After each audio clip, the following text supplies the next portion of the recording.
அனைவருக்கும் இந்த தமிழ் தூதிகையின் வணக்கங்கள். சிவாஜி ராவ் என்ற ரஜினிகாந்த் ஐயா அவர்களுக்கு வணக்கம். நீண்ட நெடிய நாட்களுக்கு பின் கட்சி தொடங்க இருப்பதாக அறிவிப்பு.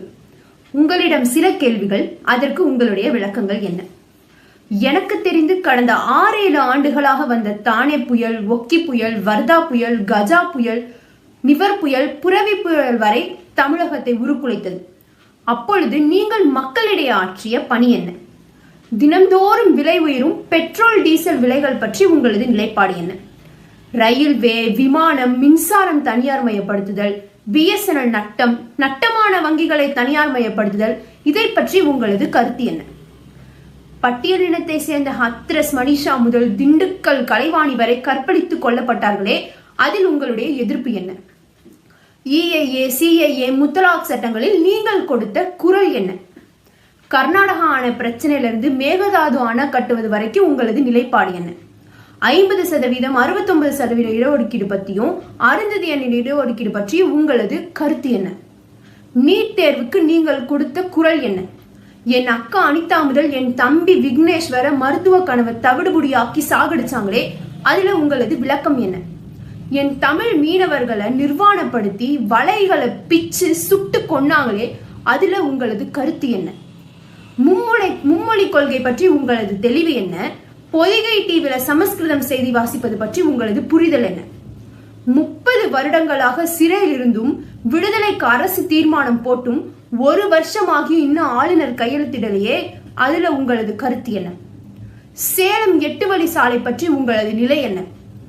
உங்களது முதலீடு முழுவதும் கர்நாடகாவில் உள்ளது. ஆனால் நீங்கள் அடிக்கடி சொல்லும் என்னை வாழ வைத்த தமிழ் மக்களுக்கு நீங்கள் செய்தது என்ன? கடைசியாக விவசாய போராட்டத்துக்கு நீங்க வாயவே திறக்கலையே. இன்னும் நிறைய இருக்கு. என் வயதிற்கு எனக்கு தெரிந்த விஷயங்களை கேட்கவே இன்னும் நிறைய இருக்கு. தாத்தா ரஜினிகாந்த் அவர்களே, இப்படி எந்த பிரச்சனைக்கும் நீங்க குரல் கொடுக்க மாட்டீங்க. ஆனா ஜனவரியில கட்சி தொடங்கி 3 மாசத்துல சிஸ்டத்தை சரி பண்ணி நீங்க முதலமைச்சர் ஆயிருவீங்க இல்ல? என் வயது 19, என் அப்பாவிற்கு வயது 48, என் தாத்தாவிற்கு வயது 69. எங்க தமிழ் சமூகத்துல ஒரு முறை உண்டு. எங்க வீட்டுல ரிட்டையர்டான வயசான தாத்தா பாட்டி இருந்தா அவங்கள மரியாதையோட கவனிச்சுப்போம். அதுவும் உடல்நிலை குறைவா இருந்தா ரொம்ப அக்கறையோட பார்த்துப்போம். அவர்களது வேலை என்ன தெரியுமா? சின்ன குழந்தைங்க நாங்க சண்டை போட்டாலோ இல்ல அப்பா அம்மா சண்டை போட்டாலோ அதை தீர்த்து வைப்பது. நல்ல நாள் பெரிய நாள் அதுமோ அவங்க காலில் விழுந்து ஆசீர்வாதம் வாங்குவது. இதுதான். நீங்களும் எங்களுக்கு ஒரு தாத்தா மாதிரி தான், அதுவும் உடல்நிலை குறைவான தாத்தா. அப்ப நீங்க என்ன பண்ணணும்? சரி, அதை விடுங்க. 45 வருடமா சினிமால நடிச்சிட்டீங்க. உங்க படத்து கட் அவுட்டுக்கு பாலபிஷேகம் பண்றதும், உங்க பிறந்த நாள் அப்போ போஸ்டர் ஒட்டி உங்க வீட்டு வாசல்ல தவமா கிடக்குற என் அப்பாவோ சித்தப்பாவோ யாரோ ஒருத்தர் கூட இல்ல உங்க கட்சி தலைமையை ஏற்க. இந்த உலகிற்கு அரசியல் சொல்லிக் கொடுத்து பண்பாடு நாகரிகத்தை சொல்லிக் கொடுத்த தமிழ் சமூகம் ஐயா நாங்க. யார் யாரோ வந்து எங்களை அடிமைப்படுத்துறதுக்கு எங்க அப்பா மாதிரியோ தாத்தா மாதிரியோ நாங்க ஒன்னும் பைத்தியங்க இல்ல. நீங்க சொல்வது போல பெரியார் மண், திராவிட மண், இப்போ இல்லைன்னா எப்பயும் இல்ல, சிஸ்டம் சரியில்லை, போர் வரட்டும், ஆன்மீக அரசியல், இது போன்ற பிதற்றல்களை எல்லாம் மகாராஷ்டிராவிலையும் கர்நாடகாவிலையும் போய் சொல்லுங்க. இது எங்கள் வீரம் செறிந்த தமிழ் மண். சென்னையில பப்ஜி விளையாடுற கூட்டம் நினைக்காதீங்க. என்னை போன்ற இளைஞர்கள் அரசியல் பேச வந்து விட்டோம். வெள்ளை சட்டை போட்டுட்டு கும்பிடு போட்டுட்டு முட்டி போடுவது எங்கள் அரசியல் அல்ல.